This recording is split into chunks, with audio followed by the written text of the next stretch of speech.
విశ్వేశలింగమై కనికరించరా విధి లిఖితమునిక పరపర చరివి అమృతమి కురిపించరా రామేశలింగ మహిమ చూపరా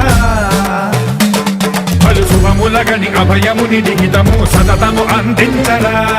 గ్రహణం నిధనం పాపరా కాళహస్తి లింగే